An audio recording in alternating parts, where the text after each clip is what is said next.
Hey all you wonderful people. Welcome to Meeple Bits. I'm Ryan Novak. Thanks for joining me.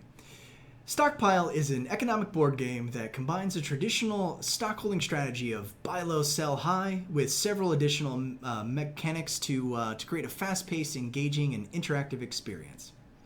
In Stockpile, players act as stock market investors at the end of the 20th century, hoping to strike it rich. As an investor with the most money at the end of the game, it's declared the winner. So Stockpile centers around the idea that nobody knows everything about the stock market, which is true, but everyone knows a little bit of something, unless you're one of the big boys. Designed by Brett Sobel, published by Nauvoo Games for 2 to 5 players with a playtime of roughly 45 minutes. So join me as we go through Stockpile for a setup and a quick playthrough. Hey guys, here's a quick setup for 3 players of Stockpile. What we have is a first player marker, a player tableau with their corresponding meeple, color of your choosing, game board, markers for the different stocks, marker for the number of players. Since we're at 3, we're all the way up at the 7. 6 or 2 and 4 players would start at 6, and 5 players would start at round 5. So that's a round marker. We also then, so how the game's going to set up is you're just going to go ahead and divvy that out, and then each player is going to receive 3 5,000s and 5 1,000s. So deal that out to every player. Your money must remain in view at all times, but you can stack it. So if you wanted to put your 1,000 currency up top so that people don't see exactly how much you have, you can do that. Next, you're going to pull out one of each of the stocks and their corresponding colors. So we've got Cosmic Computers, Bottom Line Bank, Leading Laboratories, American Automotive, Stanford Steel, and Epic Electric. So with these, we're going to shuffle them up and deal 1 to each player, and that's the stock that they get to start with. There we go. And then the rest will just get put back into the general pile. So let's see what we started with. Stanford Steel. Okay, this remains hidden. No one needs to know all the time the stocks that you own, and that's designed and intended. There's 2 sides to the board. There's an advanced side, which we won't go into in this video, and additionally, there's another variant where there's these investor cards. So while we've set up a game for a general 3-player game, you can do a little bit more advanced play and deal out these separate investor cards, which then dictate the starting conditions or onward conditions for your player. Example, Billionaire Bill. This player doesn't get an additional bonus, but he starts with $32,000 instead of 20. Let's see. Mayno Martha starts with 22,000, but then she also gets to see a market mover and a stock through on her turn. So kind of valuable, but we'll set those off to the side for now. The additional components of the game are the market mover and value cards. So market mover, 1, 2, 3, 4, 5, 6, 1 for each stock. And then the market movers. -3, +4, -2, +2, pay dividends, and +1. Now these are also indicated here on your portfolio or your player board, your tableau. So if we zoom in here, forecast values, you'll see a +4, a +2, a +1, a dividend, a -2, and a -3. So those are the cards that are always going to come out each turn so that you have an idea of what's there. Also on the tableau is the round movements. Can I get a focus? All right, well anyway, the round is going to be information, supply, demand, action, selling, and then market movement.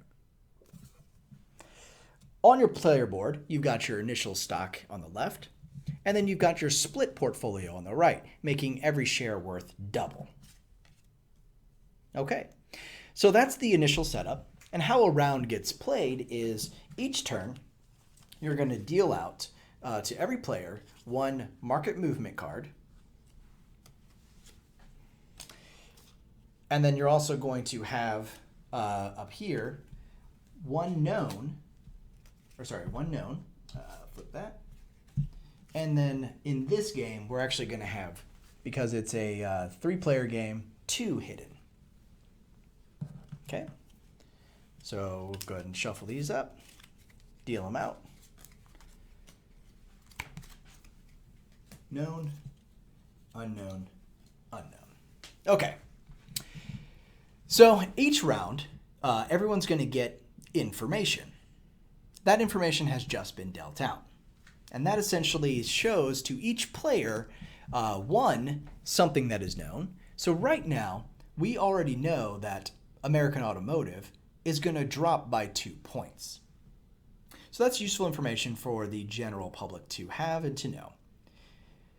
The object of the game, sorry, I guess I probably should have said that one earlier on. The object of the game is to accrue the most money by the end of the game. So in this one, by end of round 7, you'll want to have amassed the most money. Okay, so now that we've dealt out the information, okay, let's see what we got. We know that Leading Laboratories is going to move 1 point. So we might want to hold on to Leading Laboratories for a round or try to acquire it because we know it's going to go up in value. We're not going to look at what the other players have right now, kind of simulating what a game round might look like. I've taken the first player marker, so I'll be first player. Okay. Now we're going to move into the supply phase. In the supply phase, every player gets dealt 2 stocks.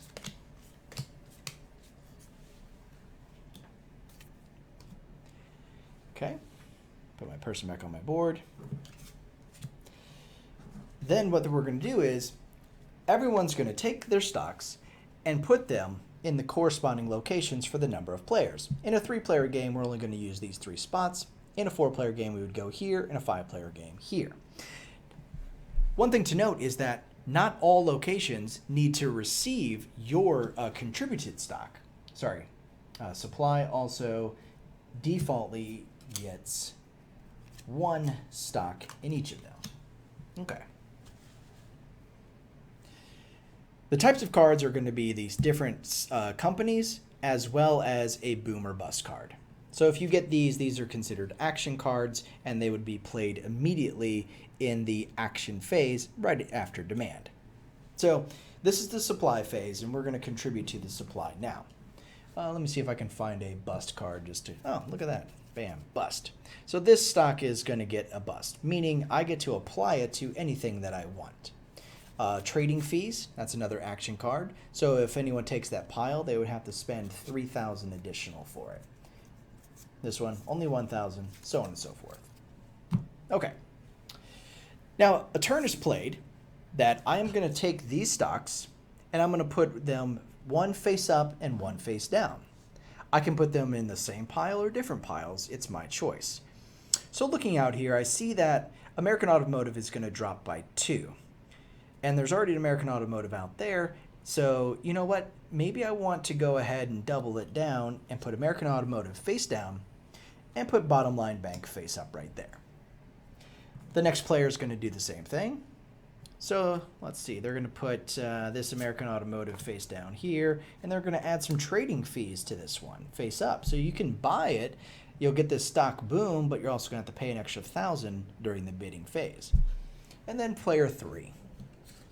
Player 3 is going to put a face down here, and then a face up here. Okay, and that is your supply phase. So information, we received our insider information. Supply, we've filled up the market. Now we're going to go into the demand phase. Starting with player 1, I'm going to then start on bidding. So you'll notice here 0, 1, 3, 6, 10, 15, 20, 25 on each of these piles. That's how much at the end of the demand phase I'm going to have to pay for it. So looking at the different piles that are out here and also knowing that Leading Laboratories is going to go up 1, I don't see any Leading Laboratories out there, so I can't really acquire it, or at least it's not known to me. There's 3 face down. We know that there's 2 American Automotive in this one because we're the one that put that face down there. But this pile looks kind of intriguing to me. So I'm going to come here, and I can start on the 0, And, you know, in a game, sure, everyone could just come in and give me that red player. Everyone could just bid a 0, and then that would be the end of the demand phase. Which, okay, sure, if that's what you want to do, and then the round ends and everyone takes their piles and settles them up. But, you know, you want to force the other players to have to spend something for it, so instead of me just going onto the 0, I'm going to come out here and I'm going to come onto the, well, you know what, I'm going to start at a 0. But blue, let's say they like that pile as well. So they're going to come here and bid 1,000, forcing me off the board. Now, I don't get to place my token just yet because red still hasn't yet placed. So red is going to say, you know what, I like the look of that American Automotive. It's going to drop, but maybe they're going to want to... because there's going to be a selling phase before the movement phase, so they could acquire it and then sell it off before it drops on the movement phase. So red's going to come here and grab this for 0, but I'm going to say, no, you know what? I got bullied off. I'm going to take that one for 1,000. Red's going to say, no, I want that one for 3,000. And then blue then is going to have to decide, do they want to take this pile for nothing, which would make a lot of sense to do, or do they want to force this one up a little bit more? Looking at this, yeah, blue's going to go ahead and get a free pile. Now, they're going to have to spend the 1,000 for it, but that's not a bad gig. All right, so I'm going to take my pile, putting it down here in front of me. Red's going to take their pile. And blue's going to take their pile. Okay. And then everyone's going to take back their meeples to their boards, and then we're into the next phase, which is the action phase. So of the cards that you just acquired, you're going to want to look and see if you have any action cards. Well, blue's got quite a few, so they have to pay their trading fees of 1,000. So let's grab 1,000 and pay it into the bank. 1,000. Good to go. Okay, so that one resolved. Stock boom. So what do they know? So they're looking at their hand and they say, all right, Epic Electric's going to pay some dividends. So I hope to acquire that. But you know what? American Automotive is about to get hit pretty badly. And I saw that purple grabbed at least one American Automotive, so I don't really want to increase that. What stock do they have in their hand? A bottom line bank. And then they also got another bottom line bank. So seeing that, you know, they're going to put that into their stock. They're going to probably want to do a stock boom on bottom line bank. 1, 2. And you know what? Let's do it again. 1, 2. Great. So now during the sell phase, I could make a pretty penny on bottom line bank. All action cards have been resolved. Putting them back into the pile. Next phase, selling. Okay, starting with player 1, they can take a look at their stocks and decide if they want to sell anything. So I'm looking at the board, I'm saying, okay, my automotive is about to drop by 2. Now I've got 2 shares, and that might help me towards the end of the game because, and again, I probably should have explained this a lot sooner, at the end of the game, the person that has the most stocks of any company will receive a bonus $10,000. If it's a tie, each player will receive 5. Or I want to hold on to this and hope that maybe next round it goes up. You know what? I'm not feeling daring, so in the sell phase, I'm going to say yes. I'm going to sell both my automotive stocks. Sold them. I'm going to receive my 10K. Okay. Collect my 10,000. Put it into my hand. All right, blue's turn. They're looking at this and saying, okay, so Electric's going to do that. I don't know what's going to happen, but you know what? I'm going to actually sit on my bottom line bank. I've got 2 bottom line bank, and I'm going to risk that bottom line bank isn't the unknown -3. Okay, going over here to the next player, they're going over to the red player. They're going to look at their hand and say, okay, what all did I get? Oh, I also got a stock boom, but what do I know about the market? Grab these market mover cards here. They know that bottom line bank is about to go up too. So whenever that happens, Whenever a stock reaches all the way to the end, then a split happens. Then a player who owns any of those shares can split the stocks, making them worth double. They have to announce how many shares that they have. All right, but I'm looking at this, and I've got some American Automotive, and I've got some Cosmic Computers, and then I also have Cosmic Computers here. So knowing that I've got now 2 Cosmic Computers, I'm going to use this action, sorry, and I should have done that one a minute ago, on Cosmic Computers to move it up 2. Okay, and so that's the sell phase. Everyone has sold off everything that they've wanted to sell, and now we're going to move into the movement phase. And this is where everything gets revealed. So you can do this in any order, but let's start with the public information first. So American Automotive, you drop 2, 1, 2. And the same as if a stock goes all the way up to the right past the 10 marker and splits, it'll come then down to the number 6 with the little stop sign icon. It could also fall into the trash. What happens then is the company goes bankrupt, and then anyone that has those stocks must discard those stocks, receiving no value for them. And then it would actually go all the way back up and starting position of 6. All right, so this one has dropped 2. Okay. Automotive, resolved. Let's take a look at the next piece of information that the public didn't have immediate access to. Stanford Steel, +4. Wow, okay. Stanford Steel moving from a 5 to a 9. That's definitely beneficial for anyone sitting on steel. And then the other piece of unknown public information is Cosmic Computers -3.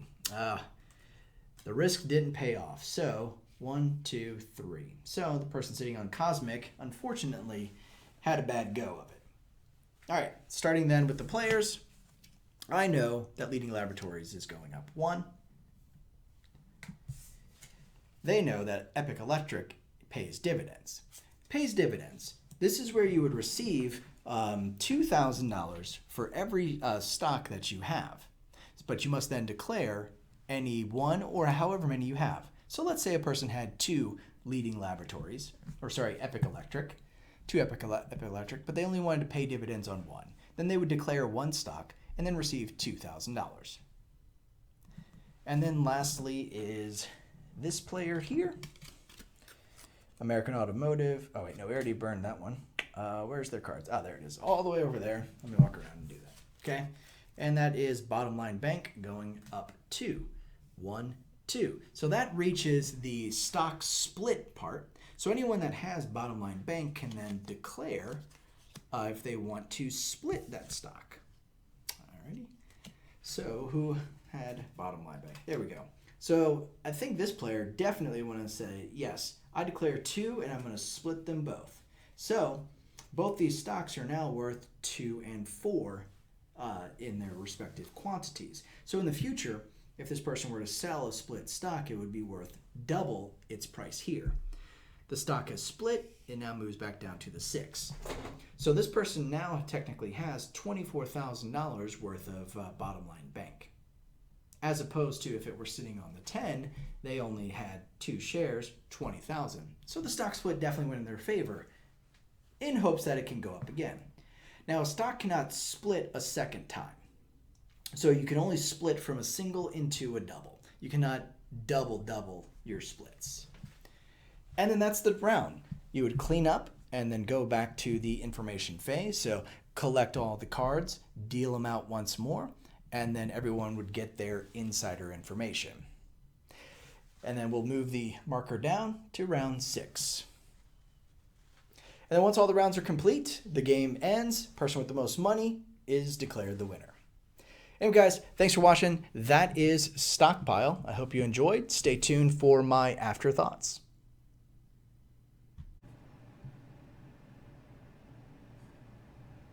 Hey, everybody. Thanks for joining me. That was Stockpile. So I really hope you enjoyed the setup and playthrough of this economic simulator. So a couple of things that I really enjoy about Stockpile is the blind mechanic, or the you know a little bit of something, but not everything. So it really adds that additional element and also replayability for me, because you can really strategize around the card that you're dealt and try to look and observe the behavior of the others and try to figure out, if that person's selling off some of these stocks, maybe they know something that I don't, and maybe I should get out as well. But on that same footnote, it can set up a nice little bluffing mechanic as well, which I've used in a couple of the games, which has worked to my benefit. In that, I'll know that a stock is about to go on the rise, so I'll sell off a couple of shares in it in hopes that everyone else dumps their shares. Meanwhile, I then not only get to capitalize on the increase, but then I also get to take advantage of maybe a split or being the largest shareholder. So it's definitely something that you want to try to do closer to the end of the game to where it can work out. I guess on the negative side of this one, if the players are playing, I guess, too nice, then it just makes for kind of a boring experience. So I don't know if I would have made any of the piles cost zero to purchase. I think that that's probably something that they might want to look at changing. Reason being is because in a 3-player game, as you guys might have noticed, we all could have just, one by one, taken every pile for free at no consequence. So there's no real bidding war, no real strategy on trying to push a player into a hole or getting mechanics to really trigger with the movement. So that's the kind of one drawback, is that I think that they should have started every pile at maybe about 3,000. That way there's a little bit of risk involved in trying to buy those initial stocks. But overall, I'm definitely a fan of this one because, again, it's got a lot of replayability. There's some neat, interesting strategy and sort of, poker, like, body language, what's that person doing, try to get in their head a little bit. So, there's a lot of pros into this game, more so than just the one con. And, I've thought about possibly doing just sort of a house rule and, declaring, hey, every pile costs a minimum of $3,000. So there is an expansion, and this is an older game, I think released in 2015, and there was a later expansion, Continued Corruption, I think. I haven't had a chance to try it out to see which mechanics it adds, but look forward to potentially a future video on adding that expansion into this one. But anyway, guys, that's Stockpile. I hope you enjoyed it. If you have any questions, please leave them in the comments. Happy to answer them for you guys. Thanks for joining me. Thanks for watching, and until next time.